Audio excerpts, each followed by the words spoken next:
no lo negaría nunca.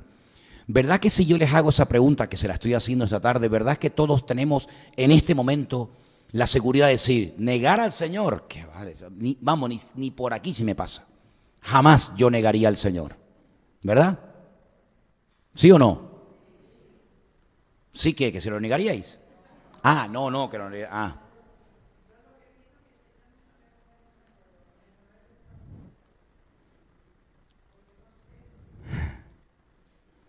A lo largo de la historia y en estos últimos años se han dado casos de pastores, de jóvenes, de hermanos nuestros en la fe, que les han dicho, si niegas al Señor, te perdonamos la vida. Y los casos que hemos oído, por lo menos los que nos llegan, es que han preferido morir, pero morir de la forma más cruel, ¿eh? No morir tal vez de un tiro, ¿no? Sino morir crucificados, quemados, torturados. Y yo quiero decirles, hermanos, que en la Biblia hay casos de hombres de Dios tremendos que tuvieron y desarrollaron una relación con el Señor extraordinaria, que cuando uno ve los errores, o vamos a hablar claro, los pecados que cometieron, uno dice, Señor, si aquellos grandes hombres de Dios que te amaban, que te conocían, que te servían de una forma tan maravillosa, cuyos nombres los tenemos en la palabra, llegaron a cometer pecados tremendos, tremendos. ¿Qué garantía tengo yo de que si yo me encuentro en una situación parecida o igual a la que ellos pasaron, yo no actuaría igual? ¿Verdad? Yo no actuaría igual. Tenemos como una excesiva confianza en nosotros mismos, ¿no? Claro, siempre decimos, no, yo confío que el Señor, sí, pero yo sé que todos en este momento estáis pensando en Pedro, ¿sí o no? Claro, porque ese le negó. Y yo estaba pensando en este personaje, digo, vamos a ver, de todos los discípulos que el Señor tuvo, aunque en un principio dice la palabra que llegó a tener 70, se habla poco de eso, pero la Biblia dice que llegó a tener 70 discípulos, después en 12. Si uno analiza la vida de cada uno de los discípulos, y en este caso nos toca la de Pedro, hay cosas que ese hombre vio, hay cosas que ese hermano nuestro experimentó que nosotros nunca hemos vivido, ni creo, permítame si me equivoco, viviremos en carne propia.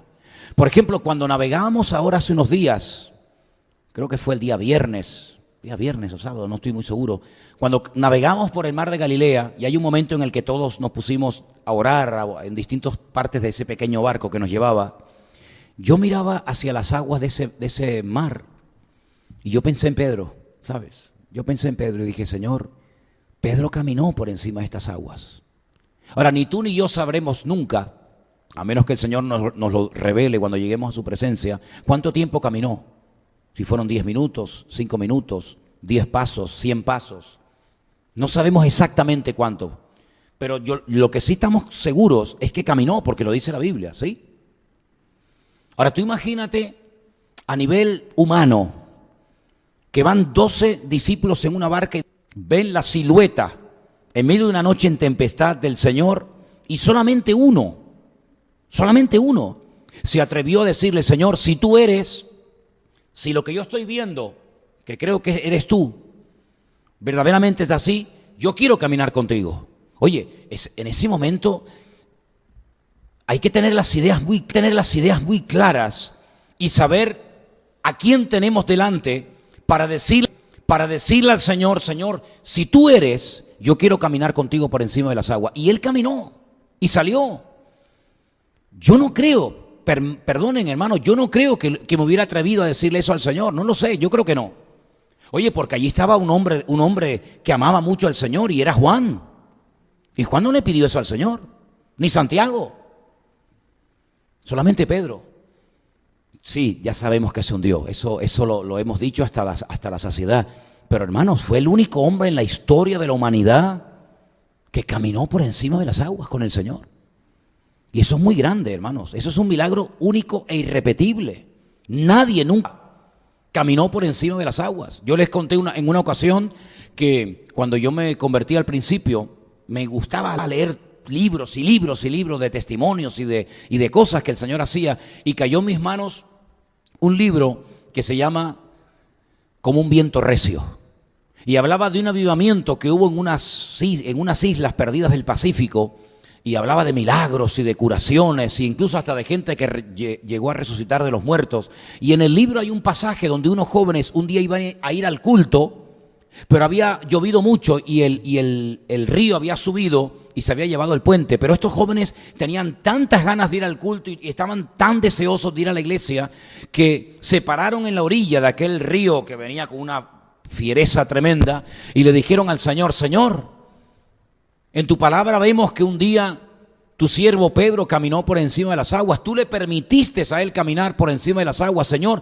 permítenos a nosotros. Tú sabes que te amamos, que creemos en ti, queremos ir a la iglesia a estar con los hermanos. Permítenos a nosotros también caminar por encima de las aguas. Y se metieron en el río y se ahogaron todos. Se ahogaron todos. Por lo tanto, solamente tenemos el dato de que un hermano nuestro en la fe caminó por encima de las aguas. Que después se hundió, sí, es verdad, pero oye, seamos honestos y en honor a la verdad digamos que sí, se hundió, pero caminó también con el Señor. Y cuando regresan a la barca, regresan caminando, no regresa en brazos del Señor. Y a este hombre, cuando entra en la barca, carnalmente, ¿cómo se sentiría? Aunque el Señor le bajó los humos, ¿no? El Señor le bajó los humos y dijo: hombre de poca fe, ¿por qué dudaste? Podía haber dicho: qué bien, Pedro. Pero le bajó los humos. Pero interiormente diría: caminé, me hundí, pero caminé. Y a este hombre que estamos viendo su vida esta noche, tuvo el privilegio de subir una noche en una vigilia de oración con el Señor a una montaña. La tradición dice que era el Monte Tabor. Y estando allí dice que vio al Señor cómo se transformaba y sus ropas se hacían blancas como la nieve, y era un momento de gloria, algo espectacular. Y dice que allí de repente apareció Elías, aquel que fue arrebatado siglos atrás, y apareció nada más y nada menos que Moisés, el gran maestro de Israel. Y él los vio, y él vio cómo hablaba Moisés, Elías con el Señor, lo que se decían. De repente, cuando desaparecen, era tan maravilloso el momento que Pedro llegó a proponerle al Señor: Señor, vamos a quedarnos aquí, ¿para qué vamos a bajar si esto ya es el cielo? ¿Verdad? Él llegó a oír aquella conversación que, por cierto, no se registró en la Biblia, pero Pedro la escuchó. Pedro vio lo que Elías le estaba diciendo a Moisés y Moisés al Señor y viceversa, ¿verdad? Y él oyó la voz de Dios. Ay, amigo, él oyó la voz de Dios. Este es mi hijo, a él oíd. Y él oyó la voz de Dios, audible, ¿eh? Él oyó a Dios hablando audiblemente. Y en otra ocasión, cuando vinieron a pedir el impuesto, los romanos le dicen: Señor, ¿qué hacemos? No tenemos medio, ¿cómo pagamos esto? Dice: vete, tú que eres una persona entendida en la materia, vete a pescar, y el primer pez que cojas, cuando le abras la boca, extráele un par de monedas. Con una pagas tu parte y con otra pagas mi impuesto. Y él fue a pescar en obediencia y vio cómo sacó dinero de la boca de un pez. Ahora, no se pongan ustedes cada vez que van a comprar peces: a ver, Señor, a ver, ¿eh? Y él lo vio.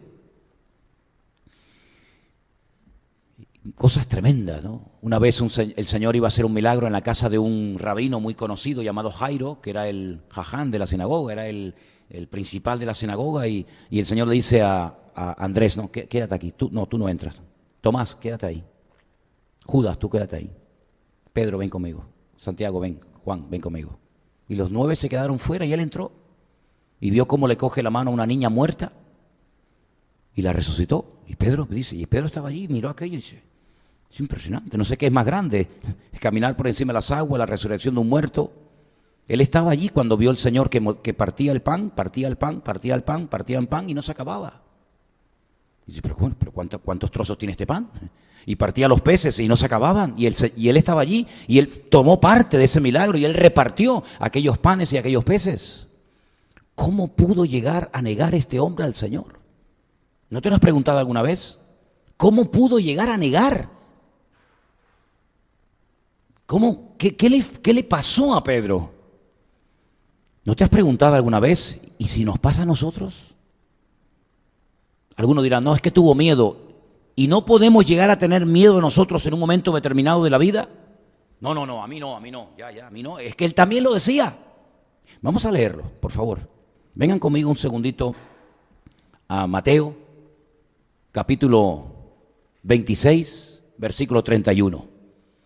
Para todos los que en esta noche estamos diciendo, yo no negaría nunca al Señor. Bueno, vamos a leer esto, a ver si nos sentimos algo identificados con la porción. Mateo 26, del verso 31 en adelante. ¿Lo tienen, hermanos? Para los que a lo mejor tienen una Biblia de letra muy chiquitita o no han traído Biblia, vamos a ver si la podemos poner ahí en la pantalla. Aire, ¿vale? Jesús dijo, todos vosotros os escandalizaréis de mí esta noche, porque escrito está, heriré al pastor y las ovejas del rebaño serán dispersadas. Pero después que haya resucitado, iré delante de vosotros a Galilea. Versículo 33.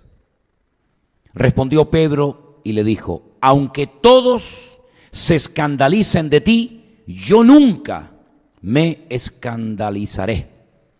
Jesús le dijo, de cierto te digo que esta noche, antes que el gallo cante, me negarás 3 veces. Pedro le dijo, aunque me sea necesario morir contigo, no te negaré. Y todos los discípulos dijeron lo mismo. Es decir, cuando el Señor anuncia que se van a escandalizar, que lo van a abandonar en el momento más duro y difícil de la vida del maestro, ellos dijeron, y él, no, mira, aunque estos te abandonen, aunque estos te fallen, tú puedes contar conmigo. Bueno, yo no sé si hay ahí un poquito de orgullo camuflado, porque esto de menospreciar a los demás para ponerte tú como el niño bueno, a mí no me va esta actitud, Si tú quieres decirle al Señor que tú no le vas a negar, vale, pero ¿por qué mencionas a los demás? ¿Por qué menosprecias a los demás hermanos? ¿Por qué dice, aunque todos estos te abandonen, como dicen en otro texto, aunque todos estos te dejen y se escandalicen de ti, yo, si hace falta ir contigo hasta la muerte, estoy dispuesto a ir a morir? Y le lleva la contraria al Señor, que esto es muy serio, El Señor acaba de anunciar que todos se van a escandalizar, que todos los van a abandonar, pero Él dice, yo no. Luego, Señor, piensa bien lo que estás diciendo, porque yo no entro en ese todos te van a escandalizar de ti. Es fuerte, Él estaba tan seguro en ese momento, estamos hablando de horas antes de que lo lleven al madero, horas antes. Él estaba convencido de que él tendría la valentía, el valor, el coraje de decir, es que a mí no me va a pasar eso.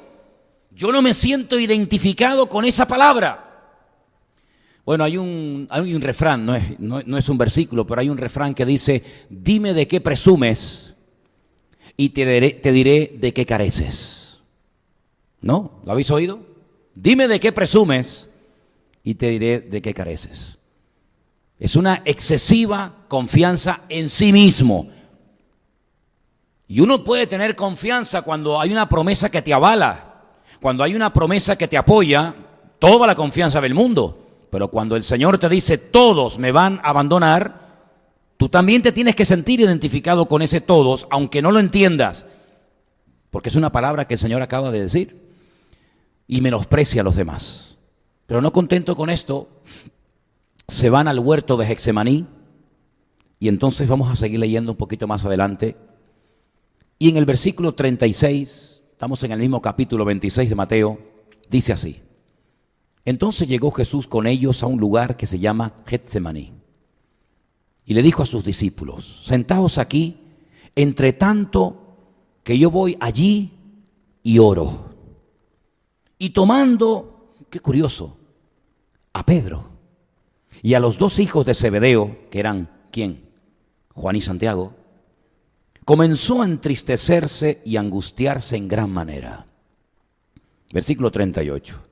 Entonces Jesús les dijo, mi alma está muy triste hasta la muerte. quedaos aquí y velad conmigo. Yendo un poco adelante, se postró sobre su rostro y orando y diciendo: Padre mío, si es posible, pasa de mí esta copa, pero no se haga como yo quiero, sino como tú. Vino luego a sus discípulos y los halló, ¿qué? Durmiendo. ¿Estaría durmiendo Pedro? Sí, también. Claro, todos. Y le dijo a Pedro: ¿así que no habéis podido velar conmigo una hora? Velad y orad para que no entréis en tentación. Porque el espíritu a la verdad está dispuesto, ¿pero qué? Pero la carne es débil. Lo primero que vimos es una excesiva confianza en sí mismo, a pesar de la palabra que había oído del Señor. Segundo, menosprecio hacia los demás hermanos, hacia los demás compañeros, discípulos. Aunque estos te fallen, tú puedes contar conmigo. Segundo error, grave.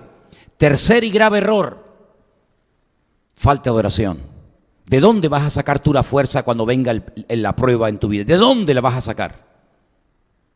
Cuando vengan las luchas, las pruebas, las dificultades, incluidas las tentaciones, ¿de dónde vamos a sacar fuerza para poder sobreponernos y para poder superar ese ataque, esa prueba, esa tentación o lo que sea? ¿De dónde? Si te quedas dormido, si no eres capaz ni de orar una hora, precisamente hoy, que es cuando más tienes que orar.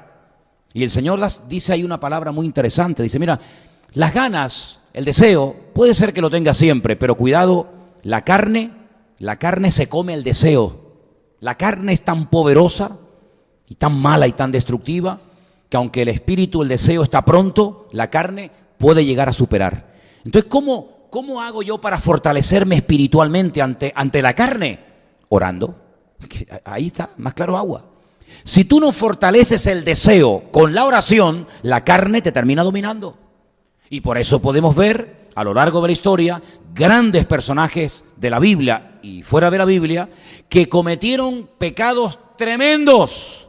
¿Por qué? Porque el deseo estaba, el conocimiento estaba, pero en un momento de debilidad, amigo, la carne se levanta y comió el deseo. Y amigo, el Señor da una clave aquí tremenda: orad para que no entréis en tentación. Orad para que no entréis en tentación. Es decir, que cuando estoy siendo continuamente tentado en un área o en varias áreas, es porque mi nivel de oración es muy bajo.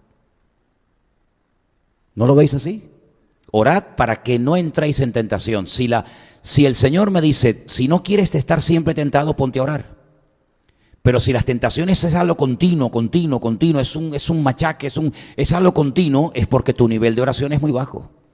Porque la oración mata toda posibilidad de que el diablo pueda venir a presentarte una tentación. Es que es así de fácil, no hay que ser muy listo para entender esto. 3 veces el Señor se acercó a ellos y 3 veces se le quedaron dormidos. Pero es que ahora viene la prueba. Ahora vienen a aprender al maestro y a ver cómo van a reaccionar. Ya sabemos cómo reaccionó el Señor. El Señor sí que aguantó. El Señor no se quedó dormido. El Señor oró. El Señor se rompió en la presencia del Padre.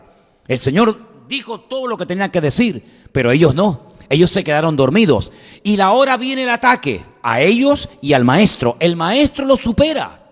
El maestro dice: yo soy. ¡Pum! Caen todos al suelo. A ver cómo reaccionan ellos. En este caso, Pedro. Vamos a ir un poquito más adelante y vamos a ver en el versículo 47 del mismo capítulo lo que dice: mientras todavía hablaba, vino Judas, uno de los 12, y con él mucha gente con espadas y palos, de parte de los principales sacerdotes y de los ancianos del pueblo. Y el que le entregaba les había dado señal diciendo: al que yo besare, ese es, prendedle. Y enseguida se acercó a Jesús y le dijo: salve, maestro, y le besó. Y Jesús le dijo: amigo, ¿a qué vienes? Entonces se acercaron y le echaron mano al Señor y le prendieron. Ahora mira, pero uno de los que estaban con Jesús, y sabemos quién era, extendiendo la mano, sacó su espada e hiriendo a un siervo del sumo sacerdote, le quitó la oreja. Y le dice el Señor: vuelve tu espada a su lugar, porque todos los que tomen espada, a espada perecerán. Cuidadito, ¿eh? ¿Acaso piensas que yo no puedo ahora orar a mi Padre y Él no me daría más de 12 legiones de ángeles? Pero ¿cómo entonces se cumplirían las Escrituras de que es necesario que así se haga? Ay, amigo. Era tan grande la estima y el deseo del maestro de que se cumplieran las Escrituras, que si me tienen que matar a palos, si me tienen que coronar con una corona de espinas, si me tienen que escupir y crucificar, estoy dispuesto con tal de que se cumplan las Escrituras. Y no voy a poner ni el más mínimo impedimento para que las Escrituras se cumplan en mi vida, aunque para que se cumplan yo tenga que entregar mi propia vida y morir en una cruz. ¿Qué te parece?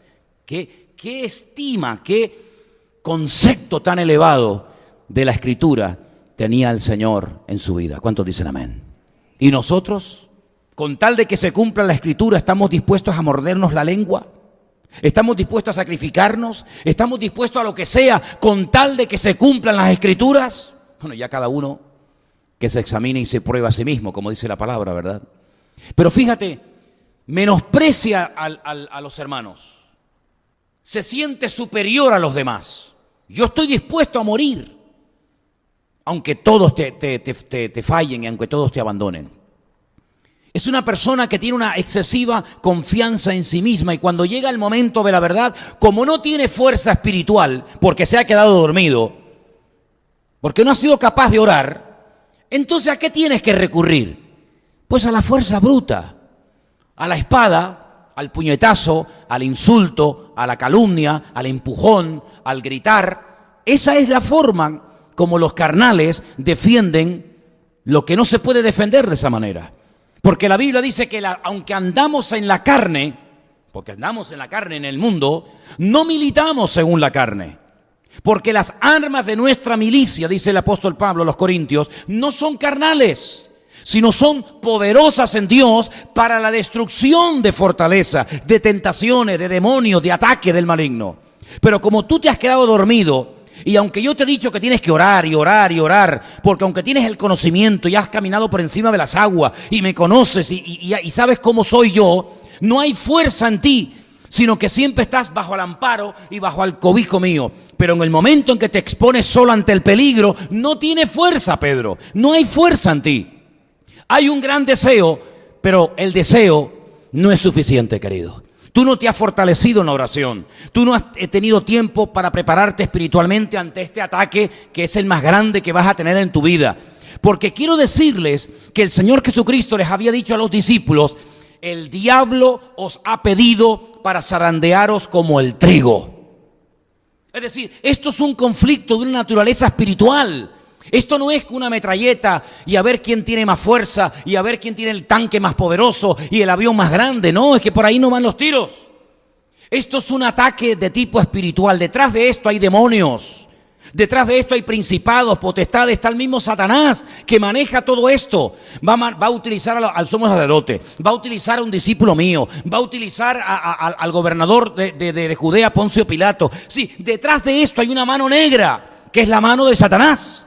Y tú no sabes moverte en ese terreno. Entonces, ¿qué haces? Sacas la espada. ¿Saben lo que nos pasó en estos días en Jerusalén? Un hermano que viajaba conmigo, Andrea, que ustedes lo conocen, el yerno del pastor Antonio, quería comprar unos libros. Y yo le dije: yo te puedo llevar a un sitio donde puedes comprar esos libros. Y fuimos a una yeshiva, una escuela donde están los chicos allí preparándose para ser rabinos y todo esto. Y cuando llegamos, el rabino que lleva todo aquello tenía una 9 milímetros paralelo, ¿sí? un arma que te hace así, te tira una pared abajo, ¿sí? Un pistolón impresionante. Y la persona que nos estaba atendiendo le digo: ¿y esto? ¿Cómo lleva un rabino una pistola? Y me dice: bueno, tenemos que utilizar todo lo que esté a nuestro alcance para protegernos. Digo: claro. Pero no dice la Escritura: el ángel del Señor acampa alrededor de los que le temen y los defiende. ¿No dice eso la Biblia? Se echa a reír. Digo: ya, tú ríes. Si yo creo en Dios, pero esto que tengo encima me da también una seguridad. Eso fue lo que hizo Pedro. Yo te amo mucho, yo te quiero muchísimo, tú sabes que puedes contar conmigo, pero yo tengo mi espada aquí en la cintura. Yo tengo aquí la espada. Y cuando tengo que usarla, la uso. Y el Señor le dijo, es que este arma ahora no funciona, querido. Mete la espada en la vaina, métela, porque este arma no sirve para superar este ataque del enemigo. ¿Sabes cómo se supera esto? Como yo te enseñé hace media hora en el huerto de Getsemaní, orando delante de la presencia de Dios. Y tu Padre que te ve en secreto te recompensará en público, pero como tú no has estado en el secreto de Dios, vas a quedar en vergüenza, en ridículo delante de la gente. Es así. Si tú hubieras estado en la cámara secreta, en oración con el Señor, tú en público hubieras reaccionado como yo. Mira al Señor, entró al huerto de Getsemaní temblando, hermano, pidiendo oración, como un cordero que va a morir al matadero, ¿verdad? Porque él conocía perfectamente la escritura que decía como cordero fue llevado al matadero, no se le hizo justicia, etcétera, etcétera. Él entró pidiendo oración, mi alma está triste hasta la muerte, se quebranta delante del Padre, pasa no sé cuánto tiempo en la presencia del Padre, seguramente un par de horas. Cuando vienen a buscarlo dice, no digas que no, digas, como el escondite, no, dile que no estoy. Sino él dijo, sí, yo soy. Y cuando dice yo soy, ¡pum!, todos caen al suelo. Él se preparó en la privacidad, se preparó en oración y cuando vienen los enemigos, él supera el problema. Pero tú no lo has hecho así, tú te has quedado dormido. Y cuando viene el enemigo, quieres reaccionar. Y esa no es la forma de reaccionar ante esta situación. Ante esta situación no se reacciona con estas armas de esta manera y con estas maneras. Así que guarda la espada porque te digo una cosa, si yo quisiera en este momento 12 legiones de ángeles, miles de ángeles vendrían a sacarme de este problema, pero es que para que se cumpla la escritura, todo esto tiene que dárselo, ¿no entiendes o no, Pedro? No lo entiendes, ¿verdad? No lo entiendes. Se van, se llevan al maestro, lo tienen toda la noche de aquí para allá. Y Pedro va, pero ya no va cerca del Señor, ahora va lejos. Y quiero llevarles a Lucas, por favor, Lucas capítulo 22. Hay un pasaje aquí extraordinario que yo quiero que lo leamos esta noche. Lucas capítulo 22, verso 54. Y dice así, prendiéndole, le llevaron y le condujeron a la casa del sumo sacerdote. Y Pedro, ¿qué dice en tu Biblia? En tu versión, ¿qué dice? Le seguía de lejos. Ese es un dato muy bueno, porque la Biblia podía haber dicho, y Pedro le seguía. No, pero es que añade algo más. Eso es, de lejos. Y cuando tú sigues de cerca al Señor, tu vida es diferente a cuando tú sigues de lejos al Señor. ¿Sí o no? La seguridad que Pedro tenía cuando estaba cerca del Señor no la tiene ahora que se ha distanciado del Señor. ¿Quién se ha distanciado de quién? ¿El Señor de Pedro o Pedro del Señor? El que se ha separado eres tú, Pedro. Tú eres el que guardas la distancia. Pero fíjate lo curioso, porque en el versículo 55 dice, y habiendo ellos encendido fuego en medio del patio, se sentaron alrededor, y vuelve otra vez, y Pedro se sentó también entre ellos. Sí, primero le sigues pero de lejos, y ahora te juntas con esta gente, intentas calentar tu corazón con un fuego que te va a terminar matando. Porque si buscas calor para tu alma con esta gentuza, acabas de cavar tu propia fosa, amigo. Estás calentándote en un fuego que te va a terminar destruyendo, Pedro. Y te estás juntando con gente que van a matar a tu Señor. Y tú estás juntado con ellos. Tú, el que decía, aunque todos te abandonen, yo nunca te abandonaré. Fíjate, Fíjate, esto es como una escalera que va hacia abajo, Primer peldaño. Aunque todos se escandalicen de ti, yo iré contigo hasta la muerte. Segundo peldaño. Quedarse dormido cuando hay que orar. Quedarse dormido cuando hay que orar. ¿Es que acaso no se quedaba el Señor dormido? Sí, claro. Cuando era tiempo de dormir, el Señor dormía en la barca. Pero cuando era tiempo de orar, el Señor oraba.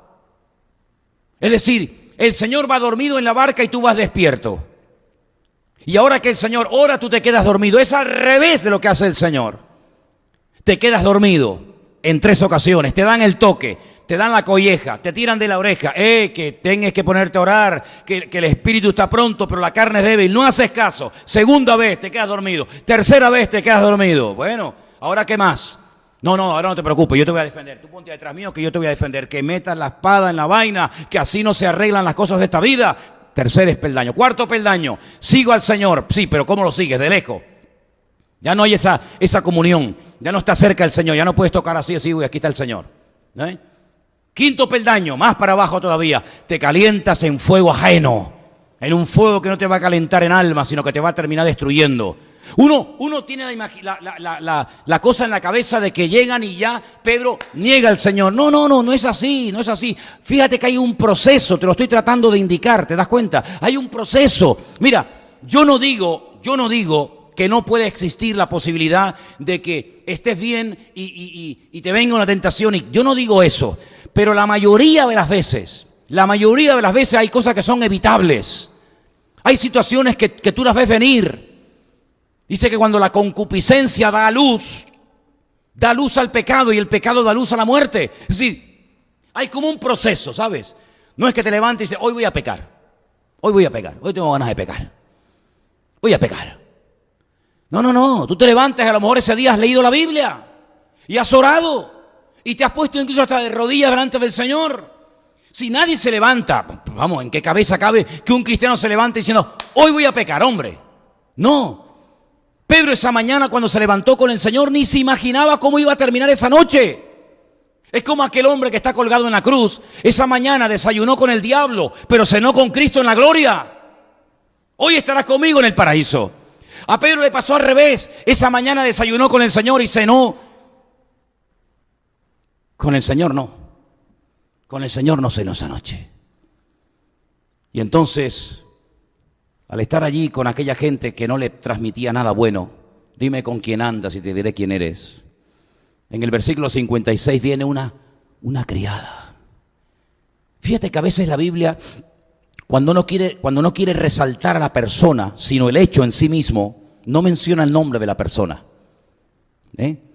Esto lo puede hacer con una buena persona que hace algo, pero que la acción supera a la persona y por lo tanto el nombre ni se menciona. O puede ser, en un caso como este caso negativo, que la acción, la palabra, supera a la persona y por lo tanto dice una criada. ¿Cómo se llamaba? No sé. ¿Qué edad tenía? No sé. Una criada. Y entonces resulta que esta criada pasa a la historia. Como aquella criada en la casa de Naamán le dijo, ¿sabes? En mi país hay un profeta, un hombre de Dios, que si tú fueras, él oraría por ti. Y el Señor te sanaría. ¿Cómo se llamaba aquella chica? ¿Tú lo sabes? ¿Elena? ¿Pepita? ¿Cordy? No lo saben. Porque no lo dice la Biblia.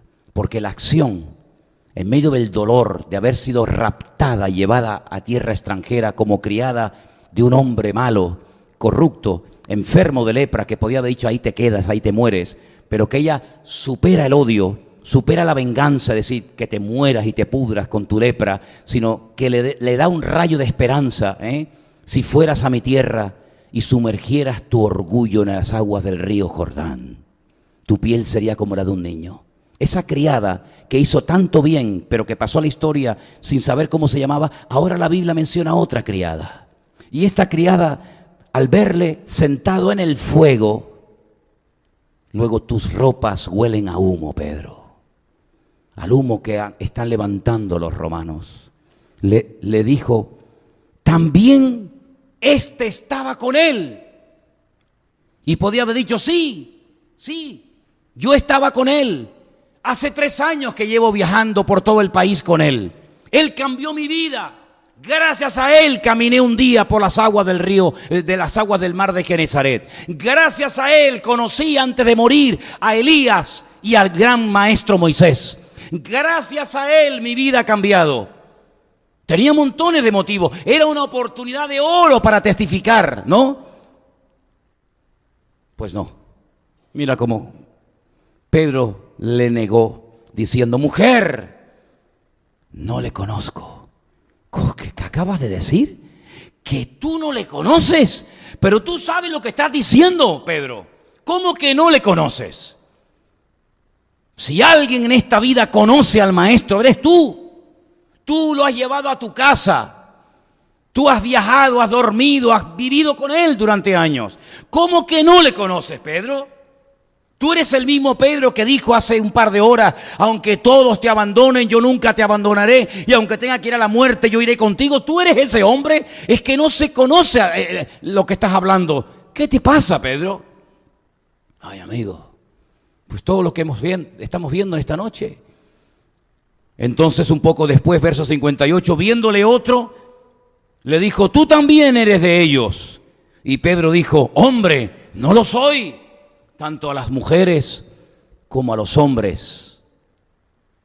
Les digo que no conozco a este hombre. Qué grave, ¿eh? Esto es durísimo, ¿eh?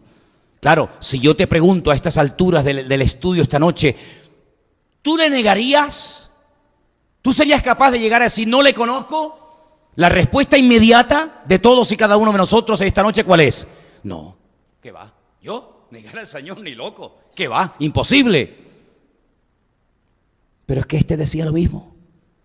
Este decía lo mismo que estamos diciendo tú y yo en este momento. Sigo. Como una hora después ha pasado, ya lleva una hora con los romanos, sabe Dios las conversaciones, los chistes verdes, las blasfemias, las barbaridades que estarían comentando aquella gente de aquel tiempo. Una hora después, llevas una hora aquí sin moverte, Pedro. Ya te sientes cómodo, ya estás a gusto. Al principio estabas que me ven, que no me ven, que tal, pero ya llevas una hora aquí sentado. Pues dice que como una hora después, otro afirmaba diciendo, verdaderamente también este estaba con él, porque es Galileo. Por el acento, ¿no? Pedro dijo, hombre, no sé lo que dices. Y enseguida, mientras él todavía hablaba, el gallo cantó. Ahí se cumple la palabra, ¿te das cuenta? Ahí se cumple la palabra. El gallo estuvo una hora mudo. Una hora el gallo diciendo, que tengo una orden del Señor de cantar. El Señor me ha dicho que cante, pero no puedo hacerlo hasta que tú lo niegues. Qué obediencia de este gallo, ¿eh? Qué gallo tan obediente, ¿eh? Porque un gallo está todo el rato, todo el rato, pero el gallo callado. Pero en cuanto se llega el momento, el gallo abre la boca, el pico. De ahí vendrá la expresión, cierra el pico, ¿no? Digo yo, no sé. Entonces, vuelto el Señor, miró a Pedro. Y Pedro se acordó de la palabra del Señor que le había dicho, antes de que el gallo cante, me negarás 3 veces. Y Pedro, saliendo fuera, lloró amargamente. Qué cruce, qué mirada hubo ahí, ¿eh? No podía estar muy lejos, porque se cruzaron las miradas. ¿Cómo lo tuvo que mirar el maestro a Pedro? Para que Pedro, cuando vio el rostro del Señor que estaba ya desfigurado de los puñetazos y de todo lo que le estaban haciendo, dice que salió fuera y lloró amargamente. Esta es una de las 7 miradas de Cristo en los evangelios. Hay 7 miradas, 7 momentos en los que su mirada se cruza con la de otro y le cambia la vida. No hubo palabras. Esto me recuerda a mí cuando uno era niño y tu padre, cuando íbamos ahí de visita, te decía, compórtate. No me hagas pasar vergüenza. Mira que cuando llegue a casa te doy una tunda que te vas a... En aquella época se pegaba y no había ningún problema. Hoy en día son los hijos los que le levantan la mano a los padres y no pasa nada. Y no pasa nada. Y cuando estabas haciendo el idiota y la señora de la casa te ofrecía cosas que tu padre te había dicho, no cojas nada. Y tú decías, qué rico está aquello, y tu padre no coja, y tú estabas que si lo agarro, que si no, tu padre te hacía así, y te miraba y era un mensaje que ni el Quijote de largo, si con la mirada te había dicho, con la mirada simplemente, como se te ocurra coger lo que la señora te está ofreciendo, cuando llegues a casa, en la calle tal, a tal hora, en el piso tal, puerta tal, te voy a dar una tunda que vas a estar una semana y tú captabas todo ese mensaje en una simple mirada. Hoy en día le tienes que tirar piedras para que se enteren y no se entera. Lloró amargamente. Lloró amargamente. Esa misma noche, muy cerca de ahí, muy cerca de ese patio, otro discípulo que minutos antes le había vendido, porque este le traiciona, este le niega, pero aquel le traiciona y lo vende, cuando se da cuenta del disparate que ha cometido, sale corriendo y le dice a los sacerdotes, estoy entregando sangre inocente, no puede ser. Y dice que tira el dinero y va y se ahorca, se quita la vida. Y mientras está ahí colgado, ¡pam!, se parte la rama y cae al suelo y todas las entrañas salen desparramadas por el suelo. Y ese terreno hasta se puede visitar hoy en día. No crece ni el pasto en aquel terreno donde Judas se ahorcó. Todavía está pelado allí en Jerusalén. Mira que han sembrado y no hay forma. ¿Qué te parece? Uno se arrepiente o llora ante los hombres. El otro se fue llorando amargamente, pero necesitaba ser restaurado. Pedro necesitaba ser restaurado. Y el Señor va a la cruz, mientras Pedro llora amargamente, y 3 días después le dice a sus discípulos, vayan a Galilea, dile a mis discípulos, le dijo a aquella mujer, y a Pedro, has leído ese pasaje, ¿verdad? Dile a mis discípulos, y a Pedro, ¿qué le vas a decir a Pedro? Echarle una bronca, seguro, ¿no?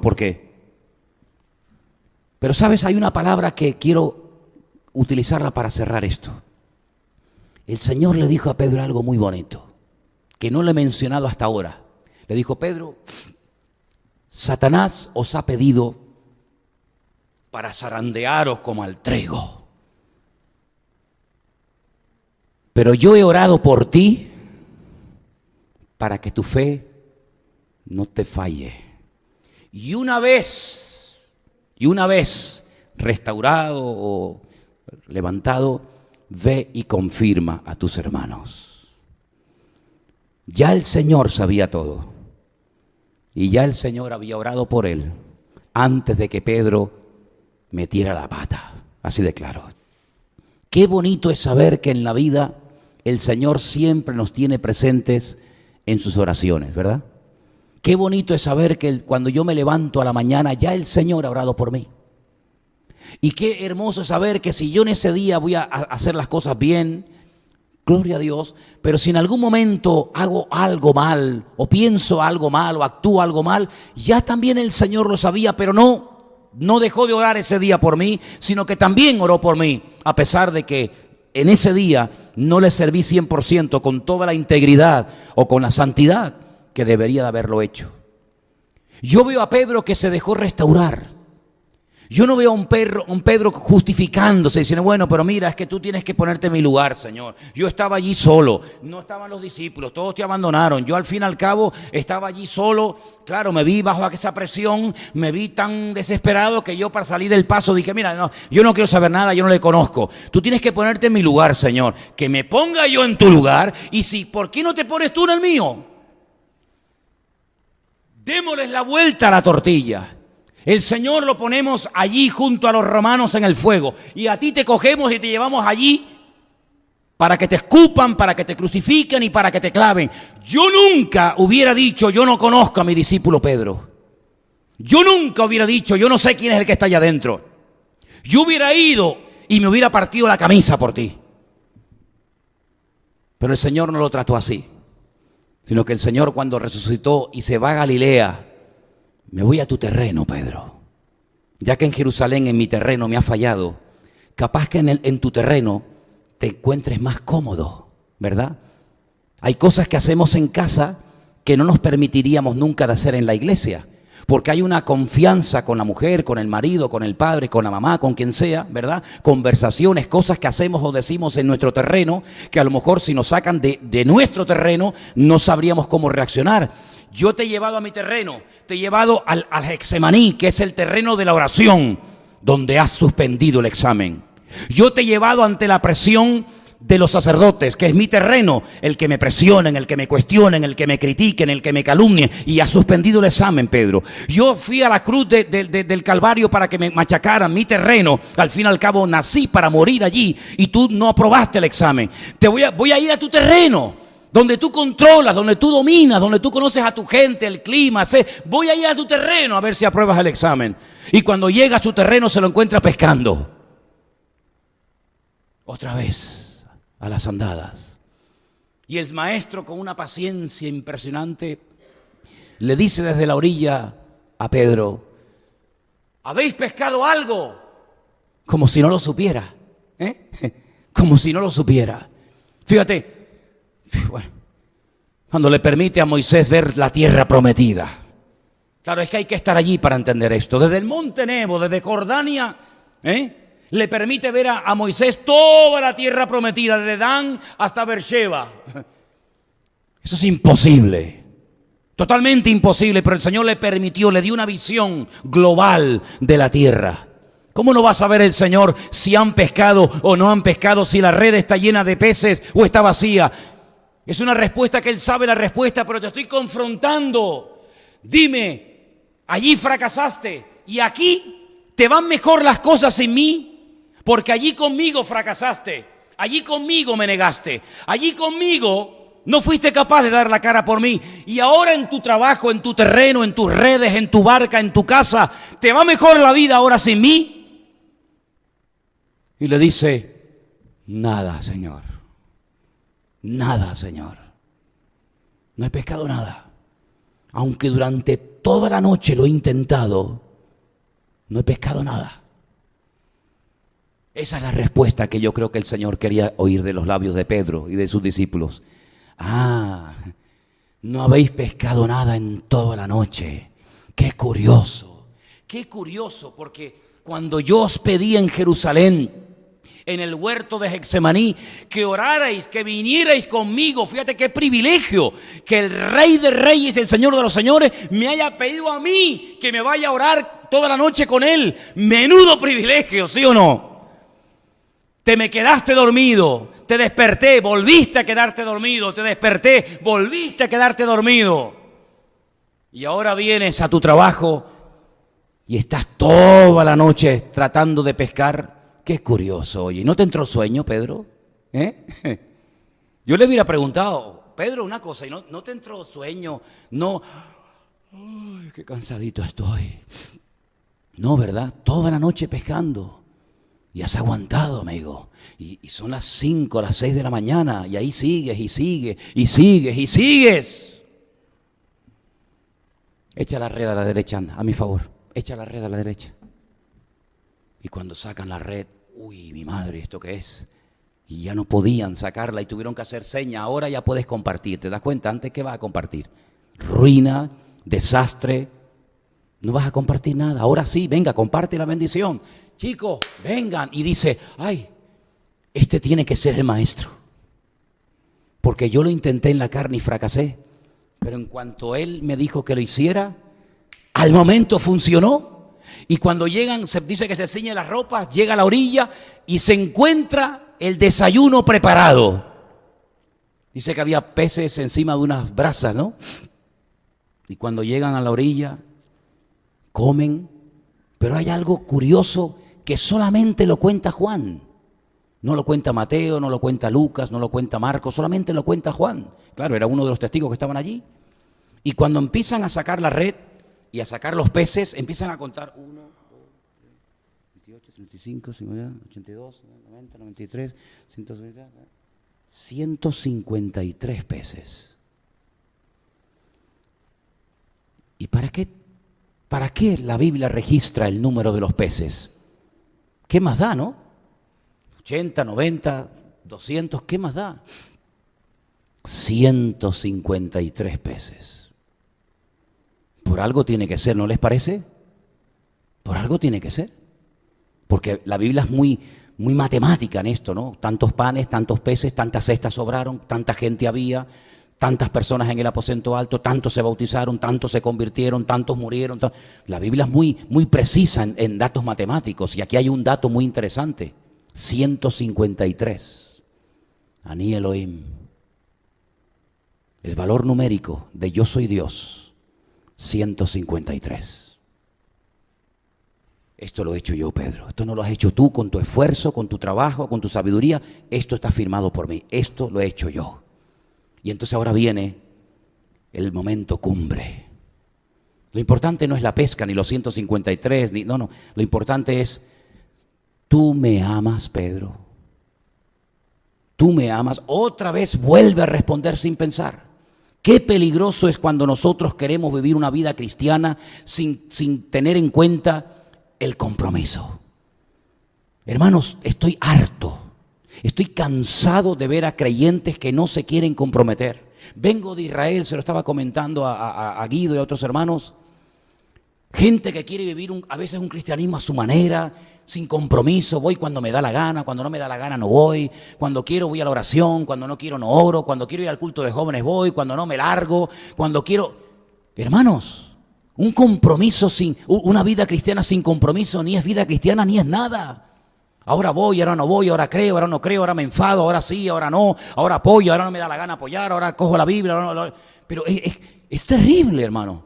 Pedro, yo solamente quiero saber una cosa, mira, tú me amas y otra vez vuelves, sí Señor, tú sabes que te amo. Pero tú sabes lo que te está preguntando el maestro, Pedro. Tú te has parado a reflexionar y decir, fíjate lo que me está preguntando el Señor, que yo en Jerusalén hace 72 horas, el otro día, cuando Él dijo, todos se van a escandalizar de mí, el primero sin pensar, sin calcular, sin meditar, sin reflexionar, el primero en responder fui yo. Señor, aunque todos te abandonen, tú cuentas conmigo. Pedro, cuidado que te va a pasar otra vez lo mismo, que tienes que aprender de los errores del pasado, Pedro. Sí, Señor, tú sabes que te amo. Se lo vuelve a preguntar otra vez. Pedro, tú me amas, sí, Señor, tú sabes que yo te amo, otra vez. Cuando ya la pregunta la tercera vez, parece que por fin Pedro entiende y dice, bueno, Señor, mira, tú lo sabes todo. Tú sabes que yo te amo. Y el Señor le dijo, sí, muy bien, perfecto. Te voy a dar una gran bendición. Tú que decías que aunque todos me abandonen, tú nunca me abandonarás. Tú que pasarás a la historia como el único ser humano que caminó por encima de las aguas, etcétera, etcétera, etcétera. Te voy a decir algo, Pedro. Cuando tú eras joven, tú ibas a donde te daba la gana. Te vestías, te desvestías, ibas para acá, ibas para allá. Tú eras el dueño de tu vida. Pero cuando seas viejo, cuando madures, cuando crezcas, no solamente cronológicamente, sino como persona, como hijo de Dios, te llevarán a donde no quieras. Pero ¿cómo puede ser que si de joven hacía lo que me da la gana y de adulto me van a llevar a donde no quiera ir? Porque tienes un problema que como tú no lo entregues al Señor te va a perseguir toda tu vida y es tu carácter. Cuando seas viejo te llevarán a donde tú no quieras. Pero extenderás tus manos, te rendirás, eso es, te rendirás. Y dijo esto dando a entender con qué forma o con qué tipo de muerte había de glorificar al Señor. Esa es la recompensa que le das a Pedro. Morir crucificado. Es que tienes que entender que a mí se me sirve tanto en vida como en muerte. Cuando entiendes y cuando no entiendes. Porque si vivimos, para el Señor vivimos, y si morimos, para el Señor morimos. Sea que vivamos o que muramos, somos del Señor. Y dicho esto, dijo, y ahora sígueme.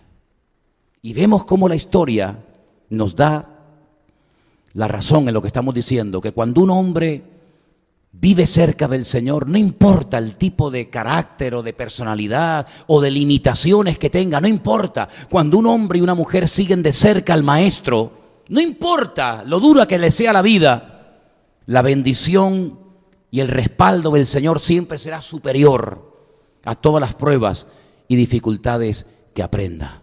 Yo quiero solamente decir esto, hermano. Andémonos con ojo todos y cada uno de nosotros. Porque yo les acabo de hablar de nuestro hermano Pedro.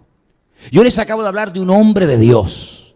Yo no les acabo de hablar de un mequetrefe, de un infantil. Yo les acabo de hablar de un hombre de Dios tremendo, que era capaz de llegar en sus momentos de gloria a lo más alto y sublime, y en sus momentos, en su día malo, llegar a las profundidades más tenebrosas que te puedas imaginar. De llegar a decir, tú eres para mí el Hijo del Dios viviente. Y capaz de decir, yo no le conozco, yo no sé quién es. Era capaz de pasar de un extremo a otro.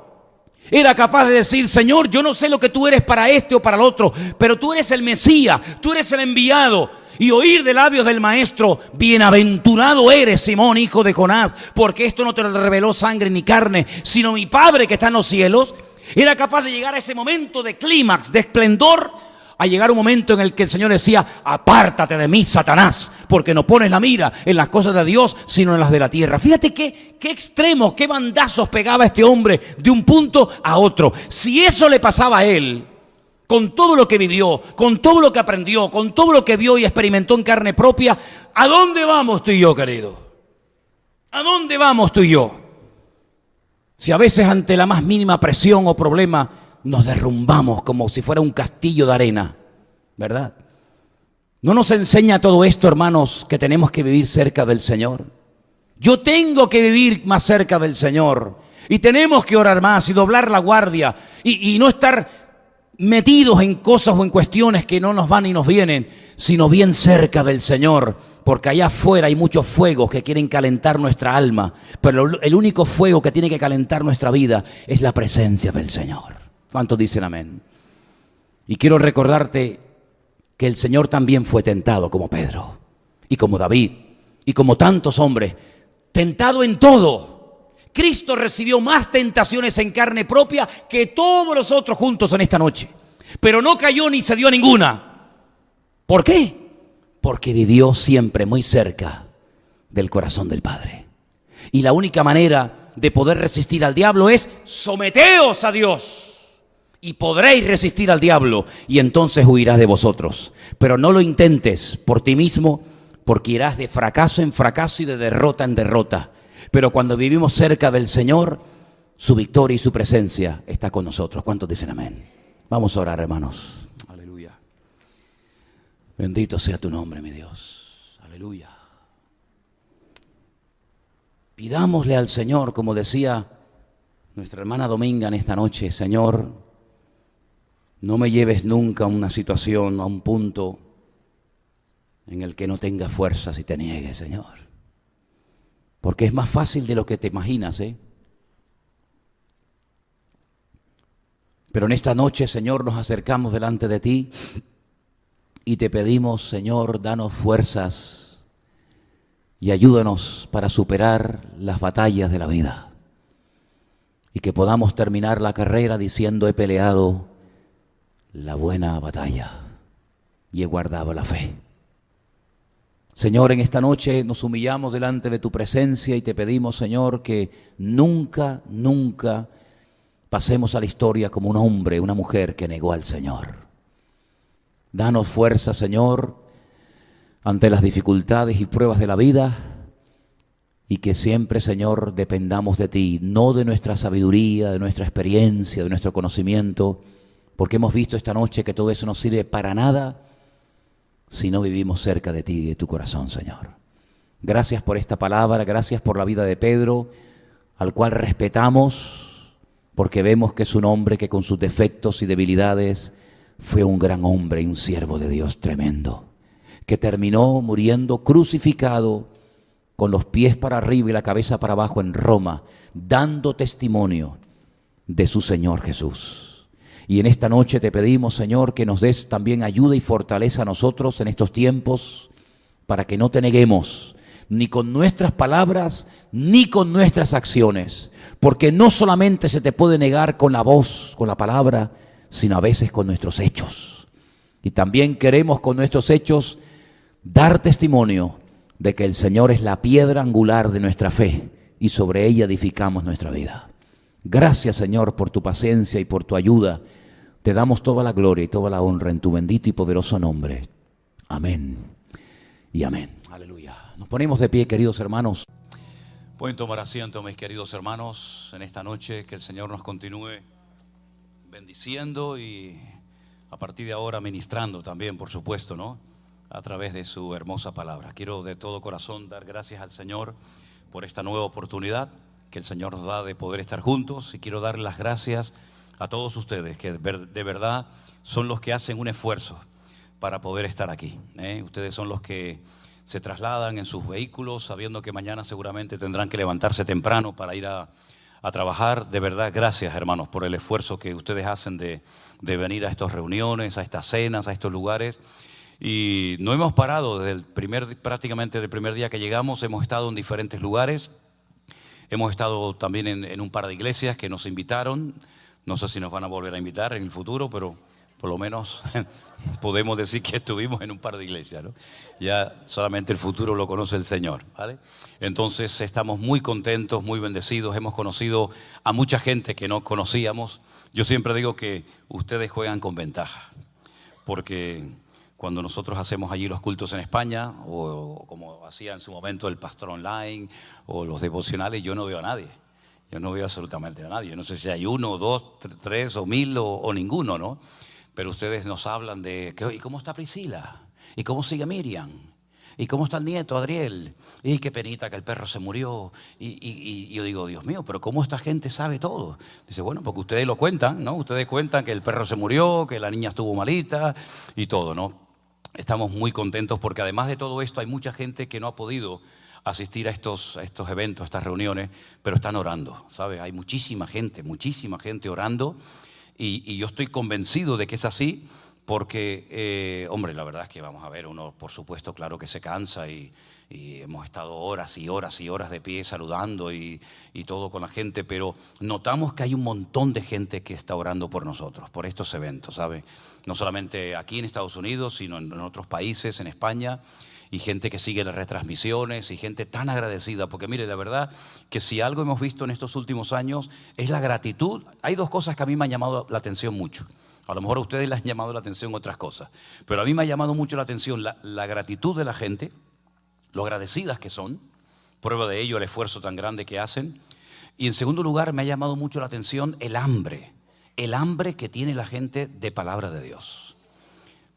Realmente me he quedado sorprendido, y esto forma parte de una de las señales de los últimos tiempos. Parece mentira, pero es así. La Biblia dice el Señor que en los últimos tiempos Él derramaría hambre, no de pan, y sed no de agua, sino de oír la palabra de Dios. Es verdad que hay mucho cuentista, que hay mucho circo, que hay mucho teatro. Ya sabemos todo eso, ya lo hemos dicho muchas veces. Pero dentro de todo eso también hay mucha gente que tienen ganas de crecer, ¿sabes? Y tienen ganas de prepararse para poder servir al Señor mejor. Y gente que quiere aprender de la palabra. Y a veces se me acerca gente con libretas o con el devocional o con lo que sea. Y me dice, mira, pastor, yo he buscado los versículos y he comprado este libro y he hecho esto y he hecho aquello. Hermano, no pierdan nunca el deseo de prepararse, de estudiar, de leer la palabra, porque eso es lo que le va a dar a usted estabilidad y firmeza en la vida. Amén, hermanos. Está bien escuchar cultos, está bien lo internet, todo eso está muy bien, pero sobre todas las cosas lo que tenemos que aprender a ser autodidactas. Personas que ya tengan el hábito, ¿sí? Que ya tengan la costumbre, que sea para ellos tan normal como lavarse los dientes o ponerse la ropa o lo que sea.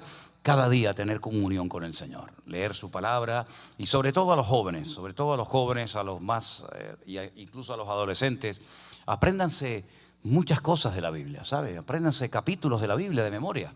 Se pueden aprender capítulos de memoria de la Biblia. Algunos dirán, ¿hay algún truco? Bueno, yo les voy a decir lo que yo hago para aprenderme capítulos. Es ponerle música.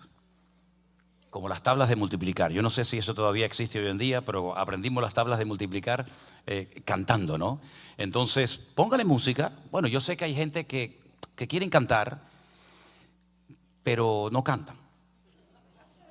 Es decir, gente que desafina, pero cuando nadie le escuche, cuando usted está sola ahí en la ducha, ¿verdad? Para que no se nos vaya el sol de la Florida y para que no tengamos tormentas ni nada de eso. Usted cante salmos de la palabra del Señor y te va a ayudar mucho, te va a ayudar muchísimo.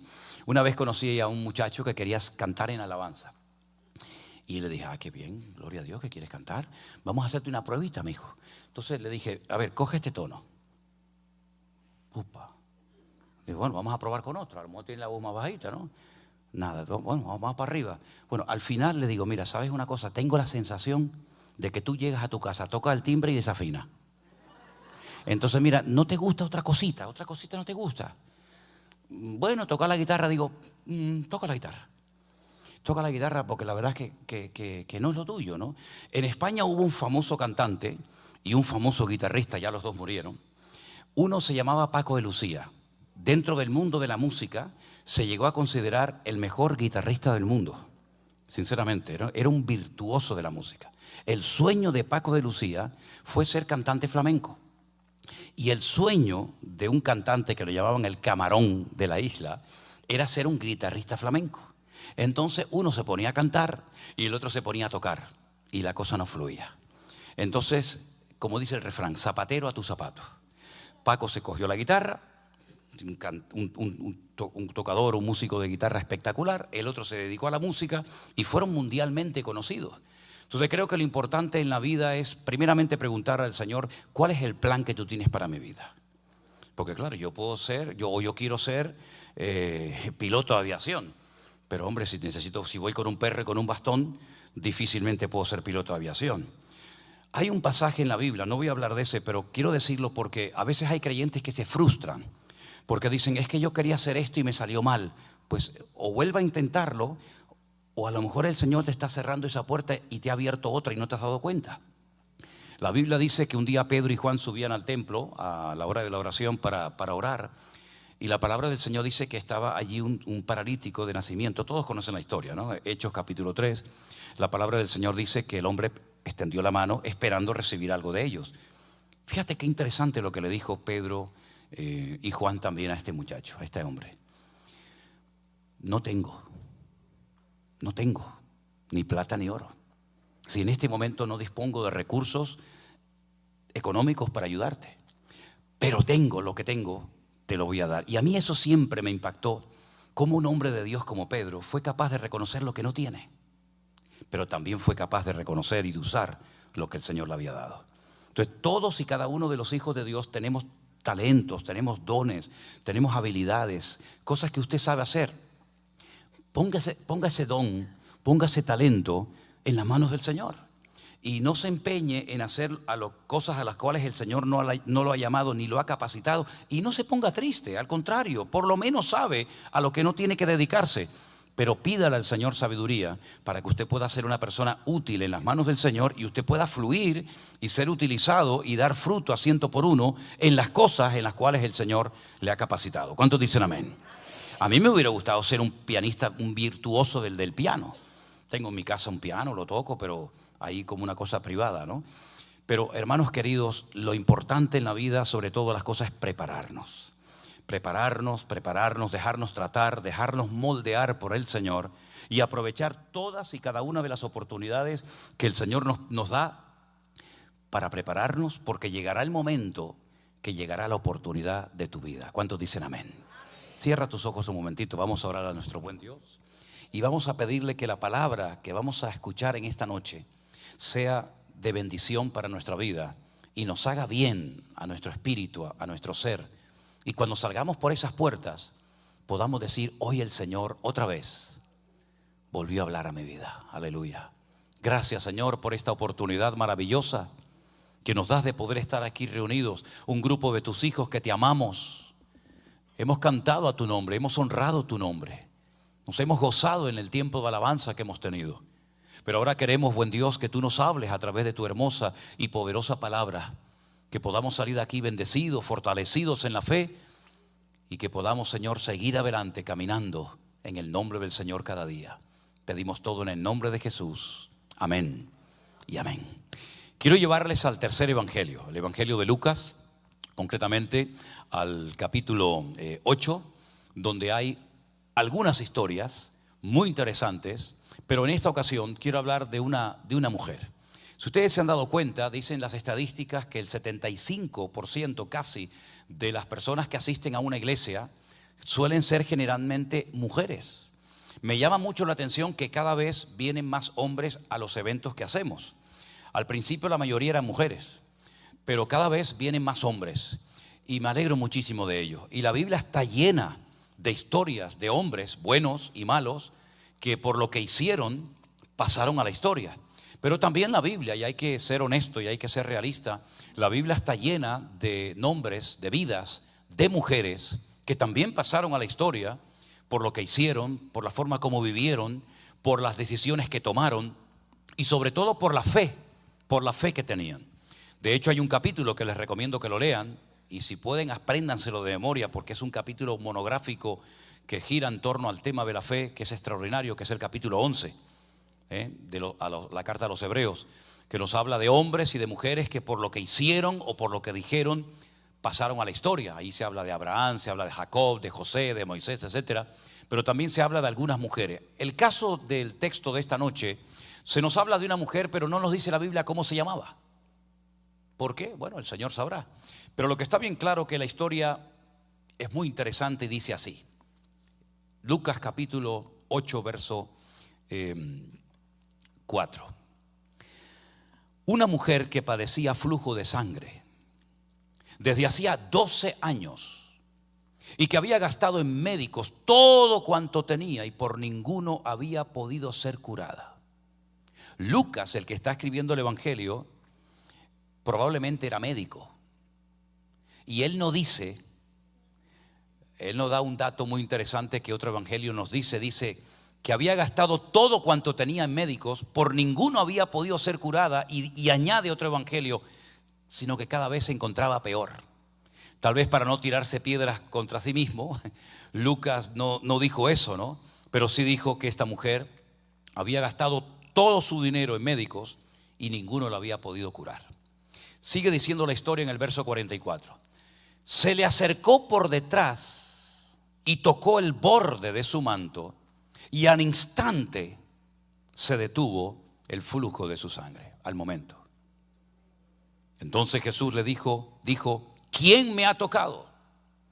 Ahora, la palabra que sale aquí como tocar a Jesús y tocó a Jesús es exactamente la misma expresión, la misma palabra que aparece en uno de los evangelios cuando dice que María Magdalena fue al sepulcro muy temprano a la mañana.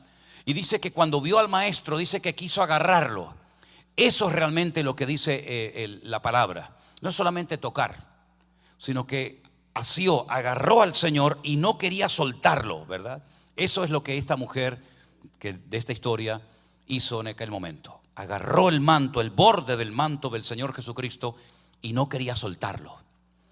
Entonces es cuando el Señor dice, ¿quién me ha tocado? Y negando todos, dijo Pedro y los que con él estaban, maestro, la multitud te aprieta y te oprime y dices, ¿quién me ha tocado? Una pregunta rara, ¿no? Una pregunta un tanto extraña. Pero Jesús dijo, alguien me ha tocado porque yo he conocido que ha salido poder de mí. ¿Cuántos dicen amén? Tremendo, ¿no? Como el Señor notó que alguien le había tocado con fe, con una actitud diferente. Entonces, cuando la mujer vio que no había quedado oculta, vino temblando y postrándose a sus pies, le declaró delante de todo el pueblo por qué causa le había tocado y cómo al instante había sido sanada. Y él le dijo, hija, tu fe te ha salvado. Ve en paz. ¿Cuántos dicen amén a esta palabra hermosa, verdad? ¿Cuántas veces hemos leído esta historia? Incluso hay por ahí una canción muy bonita que habla acerca de lo que le pasó a esta mujer, de cómo vivía. Las mujeres en los tiempos bíblicos, en los tiempos de Jesús, no solían hablar con hombres, y mucho menos tocarlos, y muchísimo menos en la condición en la que esta mujer se encontraba. las leyes de purificación del pueblo de Israel eran y siguen siendo muy estrictas.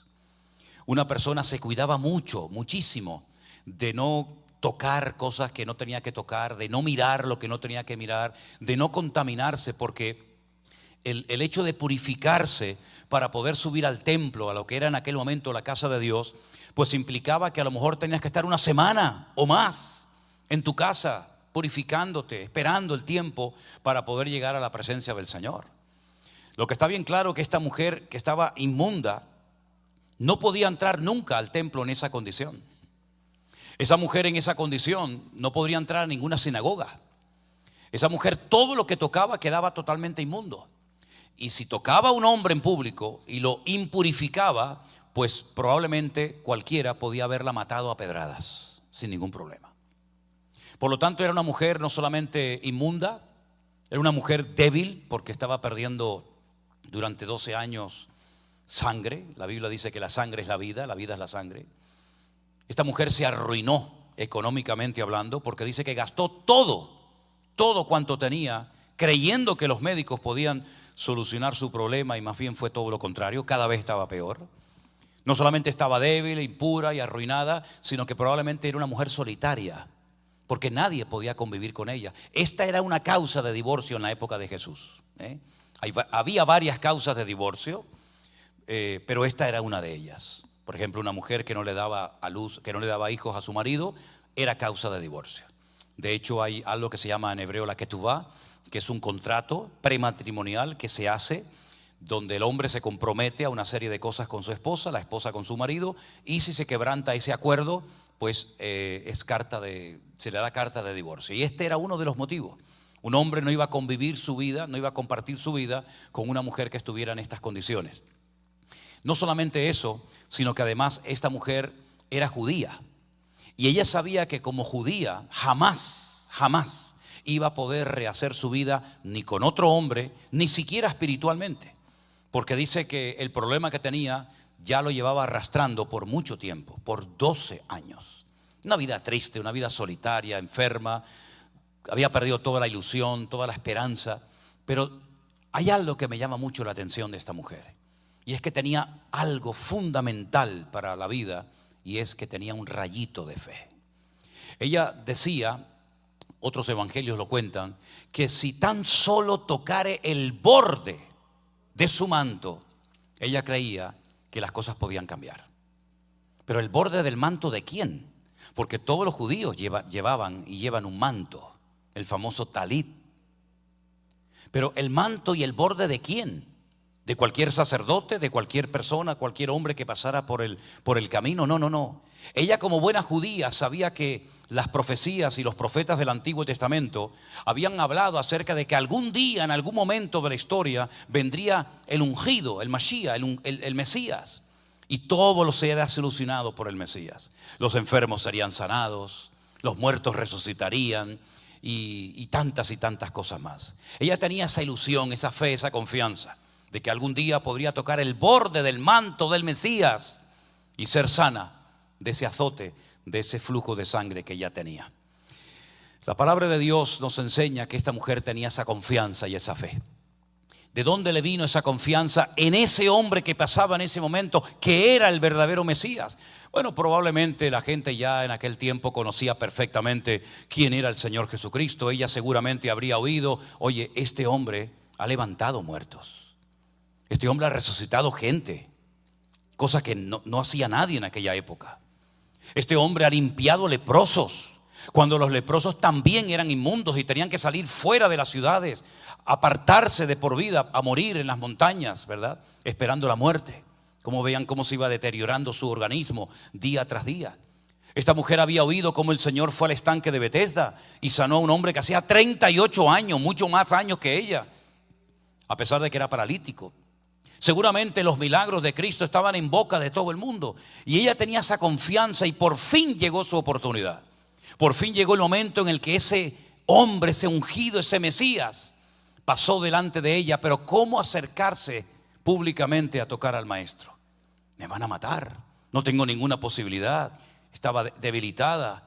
Si lo hacen, si me descubren, puedo morir. ¿Y de qué me sirve haber sido sanada si a los 5 minutos me van a matar a pedradas? Por eso dice la Biblia que cuando fue descubierta, la Biblia nos enseña que estaba temblando, muerta de miedo, porque no había pasado desapercibido el toque de fe y de confianza que había puesto en el Señor. Ahora, como he dicho en varias ocasiones, todo tiene una explicación en la palabra de Dios. No hay nada que se ha puesto para rellenar un texto, para hacer más amplio el capítulo. No. Todo en la Biblia tiene una explicación, ¿verdad? Hemos dicho en varias ocasiones que el idioma del Antiguo Testamento, el hebreo, es un idioma que tiene muchas, miles de características, pero una de ellas es que es un idioma alfanumérico. Es decir, cada letra tiene un valor numérico, ¿no es cierto? Y cada letra tiene un valor numérico y cada número tiene una letra, ¿verdad? Cuando ustedes quieren aprender hebreo, se tienen que aprender las letras con su correspondiente valor numérico, las unidades, las decenas, las centenas, etcétera, etcétera. Ahora bien, cuando esta mujer dice que quería tocar el borde del manto de Jesús, ¿cuál es la explicación? ¿Por qué ese empeño en tocar esa parte del manto de Jesús?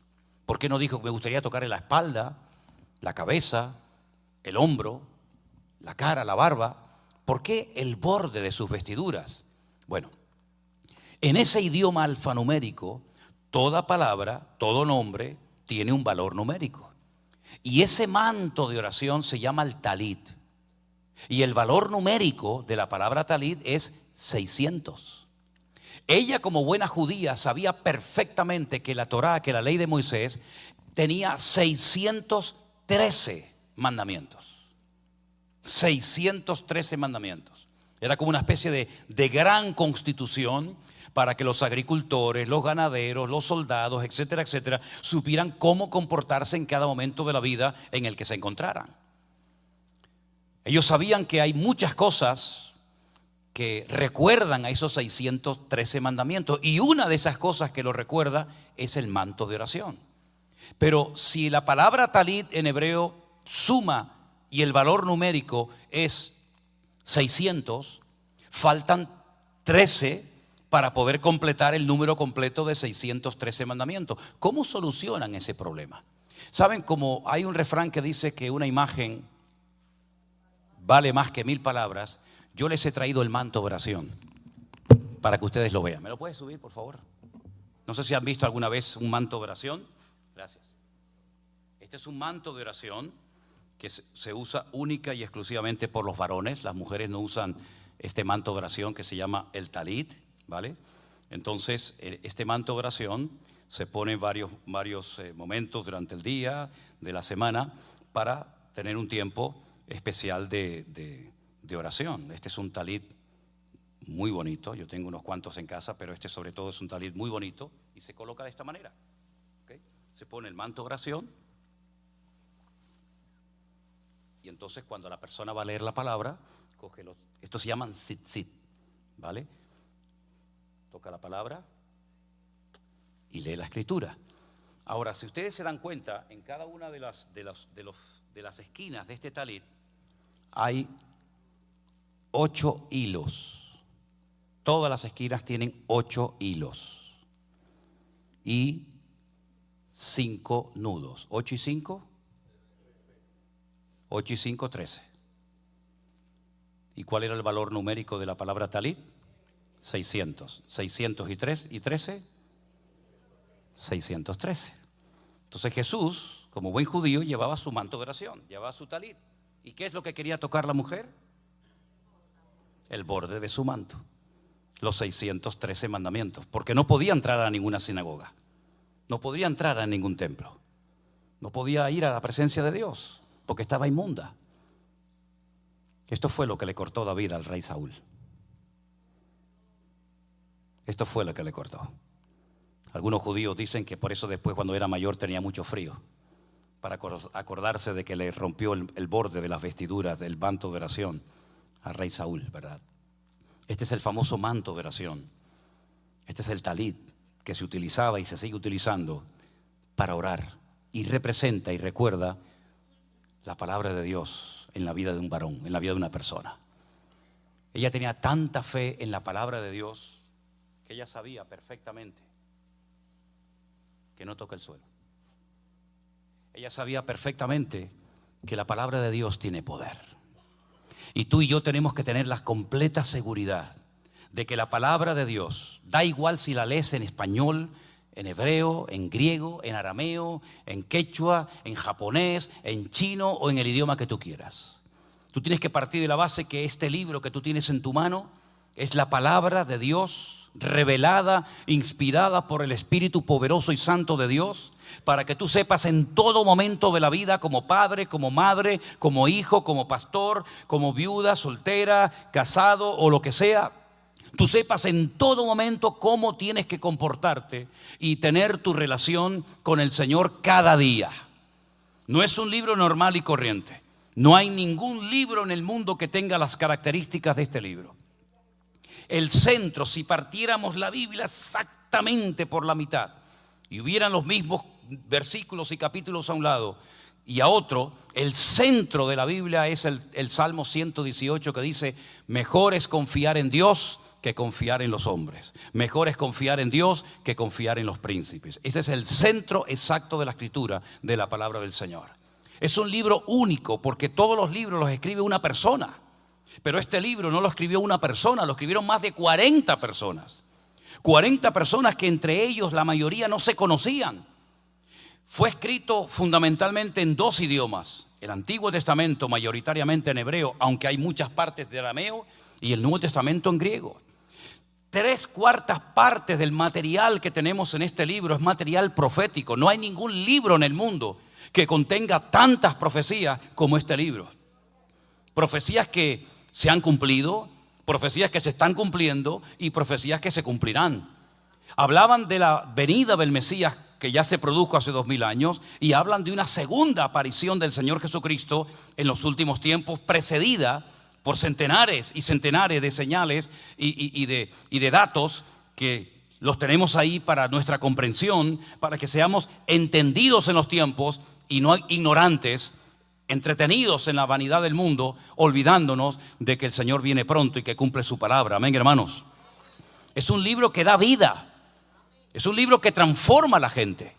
No he conocido nunca a nadie que de verdad, de corazón, no en plan así con una mala actitud, sino de verdad, de corazón, que quiere conocer la verdad, se adentra en las páginas de este libro. Y es un libro que transforma pueblos, países enteros.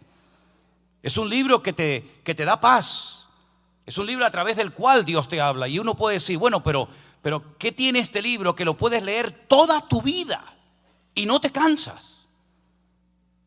Puedes comprar un buen libro, no sé, el que tú quieras, y lo puedes leer 1, 2, 3, 4, 20 veces, pero llegará un momento que ya te aburre, ya lo has leído. Incluso a lo mejor algunos libros los han hecho en película también o en series, ¿no? Sin embargo, la Biblia la lees y la lees y la lees y vuelves a leer a lo mejor lo mismo que has leído la semana pasada o el mes pasado o el año pasado, y Dios te sigue hablando a través de ella. Porque es la palabra de Dios, no es la palabra de un hombre normal y corriente. Es un libro vivo que no caduca con el tiempo. Es algo impresionante, queridos hermanos. Fue el primer libro en la historia de la humanidad que se imprimió en Europa con la famosa imprenta de Gutenberg. Es un libro que se ha traducido a más de 3.500 idiomas. Es un libro donde Dios ha dejado sus promesas para que sepamos qué es lo que Dios pide de nosotros, qué es lo que a Dios le agrada el corazón y qué es lo que a Dios le abomina y no soporta que hagamos o practiquemos.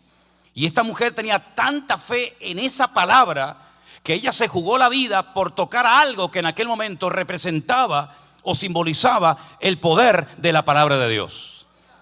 Ella no pidió que oraran por ella, no pidió que la ungieran con aceite, no pidió que le impusieran las manos. Ella no podía pedir nada. Ella era una pobre víctima de la religión. Desen cuenta que en el mismo capítulo, versículos antes, nos habla de que ella está en el camino donde de repente ha aparecido un principal de la sinagoga que tiene una hija que se está muriendo, y la palabra de Dios nos enseña que en aquella época, pues una persona con estas características que ella tenía era expulsada inmediatamente de la sinagoga. Así que ese hombre que está delante de ella probablemente le dijo: no, a mi sinagoga no entres. No entres, tú estás inmunda, tú vas a contaminar toda mi sinagoga. Sin embargo, se encuentran los dos, el religioso y la mujer desesperada, en el mismo punto, delante del mismo Señor, los dos pidiendo socorro y los dos pidiendo auxilio. Uno tiene una niña de 12 años a punto de morir y la otra lleva 12 años sufriendo. Qué casualidad, ¿no? 12 y 12. Pero la cuestión está en que ella sabía que si el Señor no la sanaba, si el Señor no hacía un milagro en su vida, esta mujer moriría sin ninguna esperanza, ni de Dios, ni de los hombres, ni de nadie. Pero ella sabía que todavía tenía una oportunidad y la aprovechó. Y se atrevió a ir hasta donde estaba el Señor y lo tocó. Y el Señor sabía que alguien le había tocado de una forma diferente. A veces decimos: Señor, tócame, háblame, bendíceme, ministrame. Pero qué bueno es también acercarnos a Dios. Y que con nuestra actitud el Señor esté contento y satisfecho, ¿verdad? Ahora, hay personas que están en una crisis de fe. He conocido a muchos hermanos, mucha gente que están en crisis de fe, enfadados con Dios, porque su hijo se murió, porque su marido se fue, porque no les salieron las cosas como ellos esperaban que tenían que salirles. Hay creyentes que están enfadados con Dios porque oraron y el Señor no les respondió como ellos querían que el Señor les respondiera. Hay varios ejemplos en la Biblia de personas que tuvieron en un momento determinado de su vida mucha fe para hacer algo, pero algo pasó que su fe menguó y entraron en una especie de crisis de fe. Y como por ejemplo tenemos el caso de Pedro, que dice la Biblia que se atrevió a caminar por encima de las aguas, pero viendo los vientos y las olas y viendo el mar, dice que tuvo miedo y comenzó a hundirse. Y al final, cuando logra entrar otra vez en la barca, el Señor le dice: hombre de poca fe, ¿por qué dudaste? Porque cuando no dudabas, eras capaz de caminar conmigo por encima de las aguas, pero en el momento en que le diste lugar al miedo, a la duda, te hundiste. Tenemos el caso de aquel hombre que dice la Biblia que llegó un día creyendo que estaba el Señor en ese lugar, y cuando llegó resulta que el Señor no había estado con sus discípulos durante toda la noche. Se había llevado a 3 de ellos, Pedro, Jacobo y Juan, a la montaña para orar. Y dice la Biblia que cuando bajaron al día siguiente de la montaña, este padre desesperado se acerca al maestro y dice: si puedes hacer algo por nosotros, ayúdanos. Fíjate, viene con una fe, con un entusiasmo, con un fervor, sus expectativas no se cumplen, y entonces ahora por fin viene el Señor y le dice: si puedes hacer algo. ¿Cómo que si puedo hacer algo? Tú sabes con quién estás hablando. No es si yo puedo, es si tú puedes seguir creyendo, porque al que cree todo le es posible. La Biblia dice que tenía un niño pequeño que cada vez que veía fuego se tiraba adentro y se quería quitar la vida. O cada vez que veía aguas profundas, el niño se tiraba para ahogarse. Un espíritu de muerte, un demonio que quería destruir la vida de esta criatura. Y el Señor lo liberó. Cuando por fin se produce el milagro, sus discípulos, sorprendidos de ver lo instantáneo que fue la respuesta y la actuación del Señor, le dicen al Señor: Señor, ¿por qué tú pudiste echarlo y nosotros no? Y le dice: por vuestra falta de fe. Por vuestra falta de fe. Esta mujer logró cambiar de vida porque utilizó tal vez la mucha o la poca fe que tenía y logró acercarse al Señor. Y el que pone su fe en el Señor le sorprende y le transforma la vida. ¿Cuántos dicen amén? Bendito sea Dios. Nos ha pasado a todos y a cada uno de nosotros. No tenemos fe en la fe. La fe no es una llave maestra, una varita mágica que todo lo consigue. No. Dice la Biblia: tened fe en Dios. Ahora, vivimos en un mundo, vivimos en unos tiempos en los que quieren envenenar nuestra fe. Por ejemplo, hace unas semanas atrás, cuando estaba en España, me llamaron de una emisora de radio de San Antonio, donde vamos a estar dentro de unos días, en Texas. Y me decía la hermana, con un pastor que estaba allí haciéndome preguntas y todo, me dice que han notado en las iglesias, incluso en estos eventos que estamos a punto de celebrar allí, que algunos hermanos tenían miedo de ir por toda esta ley que ha salido de deportarte. Y yo le dije: mira, yo no sé quién es esa gente, pero diles de parte mía que ha llegado el momento de demostrar su fe y su confianza en Dios. Porque si yo tengo miedo y me encierro en mi casa y que nadie se entere que estoy aquí, y apago las luces y cierro la puerta y bajo las cortinas y no voy a la iglesia por miedo a que los hombres me echen de aquí, después, no hace falta que me vengan a buscar. Yo abro la ventana y digo, sí, hola, estoy aquí. No hace falta que me vengan a buscar, yo estoy aquí. Porque ya pasó hace miles de años que hubo una ley que prohibía a la gente orar. Que por cierto, ahora en Escocia, en Europa, hay una zona donde está prohibido orar.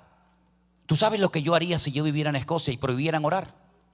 Abría las ventanas de la casa y usaba hasta un megáfono y me pondría a orar. Porque eso fue lo que hizo Daniel en Babilonia. Cuando dice, no se puede orar por un tiempo porque el rey lo ha prohibido. Dice, ¿ah, sí? Pues voy a seguir orando por la mañana, por la tarde y por la noche. Por la mañana, por la tarde y por la noche. Y ahora con las ventanas abiertas para que todo el mundo se entere. Siempre nos han tratado de meter miedo. Cuando no fue la gripe aviar, ¿se acuerdan la gripe aviar? Era con el COVID. Cuando no era con el COVID, era porque vino un huracán. Cuando no vino un huracán es porque el petróleo se disparó. Cuando no se disparó es porque viene la guerra. Y siempre han tratado de envenenar la fe del creyente. Por eso yo le digo, hermano, lo que tiene que hacer usted es, en vez de prestar tanta atención a las noticias y a lo que dicen los hombres, que eso le va a meter miedo y le va a envenenar su fe, lo que tiene que hacer es levantarse por la mañana, ponerse de rodillas, orar, leer la palabra. Y como dice la palabra, ¿de dónde vendrá mi socorro? Mi socorro viene del Señor que hizo los cielos y la tierra. Eso dice la palabra del Señor. Ahora, si usted es un cristiano que tiene miedo que lo deporten, yo pregunto, ¿quién es el que controla este país? ¿Quién es el que controla y pone y quita reyes? Que yo sepa, es el Señor. Pues si el Señor quiere que esté aquí, yo voy a estar aquí. Y si no quiere que esté aquí, no voy a estar aquí. Por mucho que me escondo, por mucho que lo pida y por mucho que lo reclame y lo decrete, como hay algunos por ahí que están todo el día reclamando y decretando cosas. Hermanos queridos, no tengamos miedo. El Señor es el dueño de nuestra vida. El Señor es el que abre y cierra puertas. El Señor es el que ha prometido estar con nosotros todos los días hasta el fin del mundo. Alimente su fe con la palabra, no con las noticias de la televisión, que va a vivir asustado y va a vivir todo el día con miedo. Y dice la Biblia que el miedo no es de Dios. El perfecto amor echa fuera todo temor. ¿Cuántos dicen amén? Esta mujer se mantuvo y dijo, yo voy a tocar, me cueste la vida, aunque me maten, pero yo voy a ir hasta donde está el Señor. Y llegó y tocó al Señor y su vida cambió completamente. Aprovechó tal vez la única oportunidad que tenía de acercarse al Maestro. Porque el Señor, saben, hoy estaba aquí, mañana estaba allá y a lo mejor aquí nunca más volvía. Por lo tanto, queridos hermanos, dice la Biblia, si oyereis hoy su voz, no endurezcáis vuestros corazones. Dios nos da oportunidades en la vida para servirle, para demostrar nuestra fe. El Señor nos da muchas oportunidades a lo largo de la vida. Algunos las aprovechan y otros las desperdician y no se dan cuenta. Miren el ladrón en la cruz, tenía solamente una oportunidad de salvación, ya no tenía más. Ese era el último día de su vida. No iba a bajar de la cruz a seguir delinquiendo. Esa era la última oportunidad que tenía en esta vida de entregarle su vida al Señor. El otro que hacía, se reía, se burlaba. A otro salvó, sálvate a ti mismo y a nosotros. Sin embargo, este le reprendió y le dijo, ni aún temes a Dios, estando en la misma condenación. Nosotros justamente padecemos porque nuestros delitos, nuestra fechoría, nuestro desorden nos ha llevado hasta aquí. Pero este hombre justo no ha hecho ningún delito. Y entonces se le queda mirando al Señor y le dice la famosa frase, ¿no? Acuérdate de mí. Acuérdate de mí cuando vengas con tu reino. Pero si va a morir, ¿cómo que va a venir? Si va a morir como tú. De hecho, de los tres fue el primero que murió. Pero le dice, acuérdate de mí cuando vengas en tu reino. Porque él leyó que encima de la cruz de Cristo había un cartel en varios idiomas que decía, este es el rey de los judíos. Y él, como judío, sabía perfectamente que el Mesías vendría en una ocasión. Y probablemente el Espíritu en ese momento le mostró que el Mesías también dice la Escritura que tendría que morir, pero que volvería otra vez con poder y gloria. Y cuando él volviera, no vendría como un león, como un cordero, sino como un león rugiente, como el león de la tribu de Judá. Y todo ojo le vería, y toda rodilla se doblaría, y toda lengua confesaría que él es el Señor, para gloria de Dios Padre. Así que acuérdate de mí cuando vengas en tu reino. Y el Señor le dijo, hoy estarás conmigo en el paraíso. Hoy estarás conmigo en el paraíso. Pero no tenía otra oportunidad, mañana era tarde. Esta mujer también sabía que a lo mejor esa era la última oportunidad que tenía para tocar el borde del manto del Señor. Y la aprovechó. Tú vas a aprovechar la oportunidad que el Señor te da hoy para entregarle tu vida y poner tu vida en sus manos y dejar que Él te guíe y te cuide y te sorprenda. Algunos dicen, bueno, cuando yo sea más grande, cuando sea mayor, ahora quiero disfrutar de la vida, como si ser cristiano significa no disfrutar de la vida. Sin Cristo la vida no merece la pena. Pero con Cristo merece la pena llorar, reír, sufrir o lo que haga falta. Y esta mujer dijo, yo voy a tocar al Señor. Y el Señor se dio cuenta de que había sido tocado por esta mujer. Y no le dijo, tu fe te ha sanado, que es verdad que la sanó, sino que emplea un término diferente. Dice, tu fe te ha salvado. En otras palabras, tu fe va mucho más allá de una simple sanidad. Porque si el Señor te sana, algún día tendrás que morir, porque no has tenido la salvación de tu alma. Pero el Señor le dice, tu fe te ha salvado. Es mucho, lo que ha pasado en tu vida es mucho más que simplemente una sanidad o un milagro más de tanto que ya había hecho el Señor. Hoy esta mujer ha nacido de nuevo. Esta mujer ha entendido el evangelio. Esta mujer ha unido mi persona con el poder de la palabra. Y esta mujer es salva a partir de ahora mismo. Es decir, que no era religiosa, no sabemos cómo se llamaba, no sabemos cuántos años tenía, pero sí sabemos que cuando lleguemos a la presencia del Señor, nos la vamos a encontrar allá. ¿Cuántos dicen amén? ¿A cuántos les gustaría encontrarse con ella en la otra vida? Pues es aquí y ahora, donde tienes que poner tu vida en las manos del Señor. Pero por otra parte, queridos hermanos, también me sorprende que la situación del mundo, de la sociedad en la que vivimos, se parece mucho a esta mujer, porque el mundo se está desangrando. Nuestro planeta se está desangrando. Miles y miles de personas desesperadas mueren cada día sin Cristo. Personas se quitan la vida, jóvenes enganchados. Qué terrible cuando fuimos el año pasado por las calles de Las Vegas, en San Francisco, en California, que eso es un desastre. Miles, centenares de jóvenes, peor que animales, peor que perros, doblados en un semáforo sin poder levantarse, destruidos por la droga. Fuimos a una tienda de música, de repente vimos que fuera en la calle estaban los bomberos, estaba la policía, estaban todos. Y salimos y había un chico totalmente desnudo ahí tirado en la calle como un perro. Le dije si podía orar por él, oré por él, creo que tenía unas galletas o algo, se las di. Qué tremendo ver a cantidad de gente perdida, porque han perdido la fe, la esperanza. Tal vez perdieron su trabajo, su familia, su esposa, sus hijos. Nosotros tenemos un mensaje que darle al mundo. Dijo el Señor, ir por todo el mundo y predicar el evangelio a toda criatura.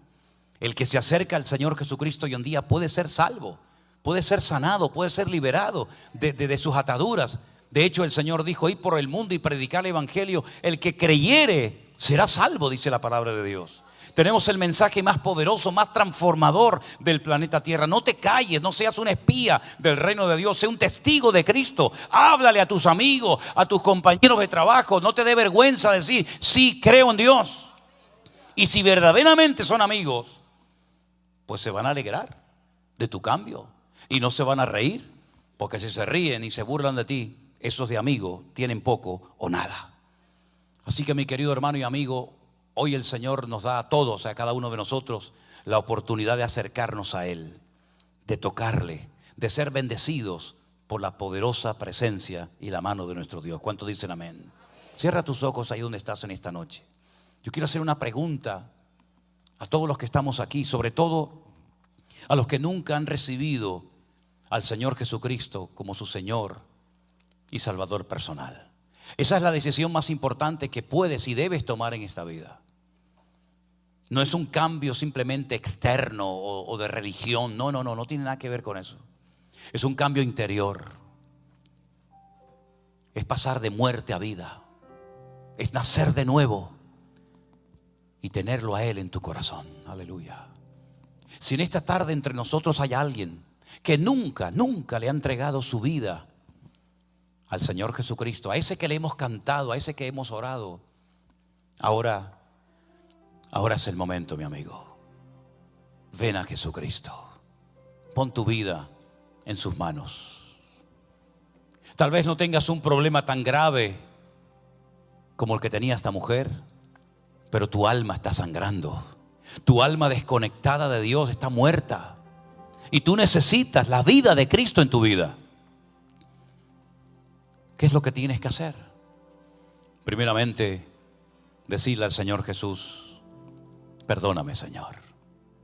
Perdóname porque he pecado, porque he deseado, he codiciado cosas que no eran de tu agrado. Perdóname, Señor, por haber quebrantado tu palabra, por haber hecho lo malo. Una vez que le pidas perdón, le dice: Señor, quiero abrirte mi corazón, invitarte para que seas mi Señor y mi Salvador todos los días de mi vida. El Señor no te condena. El Señor vino a salvarte y a darte vida, y vida en abundancia. Si en esta noche entre nosotros hay alguien que nunca ha dado ese paso, nunca le ha dicho: Jesús, yo quiero conocerte, yo quiero rendirme a ti, quiero confesarte como mi Señor y mi Salvador, esta es tu oportunidad. Aquella mujer ya tuvo su oportunidad hace 2000 años, pero hoy es tu oportunidad. Hoy el Señor está pasando por este lugar. Él quiere restaurar tu vida, perdonar tus pecados, salvar tu corazón.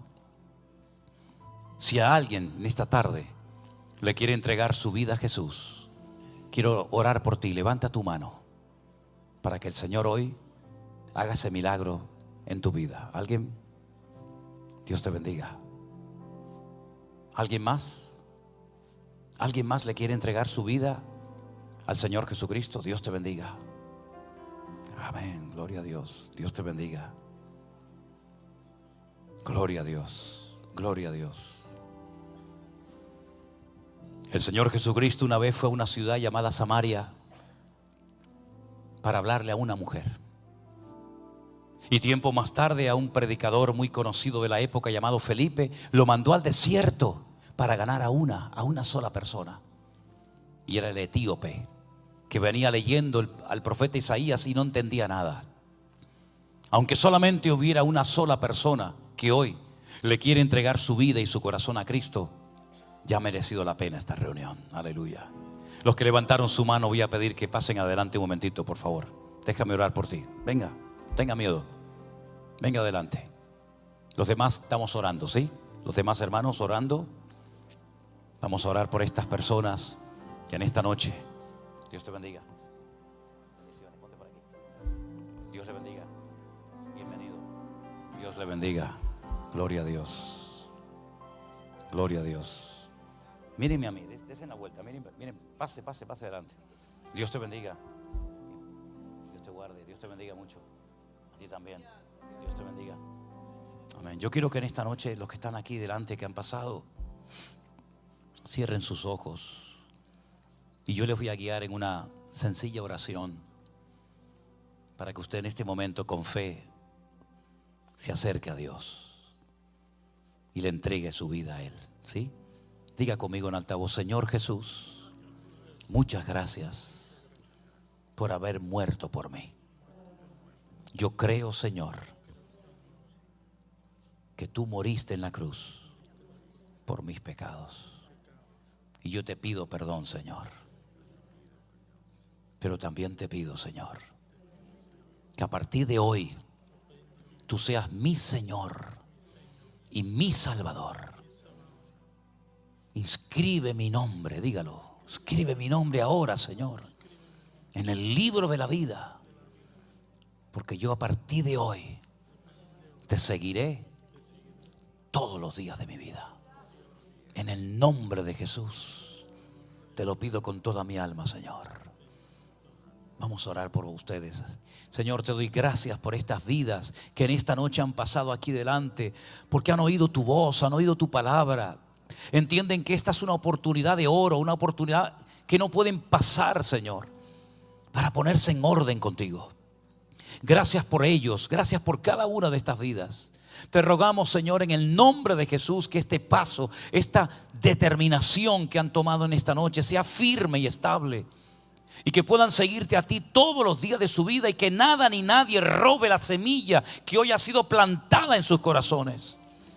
Señor, que te conozcan, que te honren, que te sirvan, que te sigan fielmente todos los días de su vida. Y te damos gracias por cada uno de ellos. Obra en sus familias, obra en sus circunstancias personales, Señor.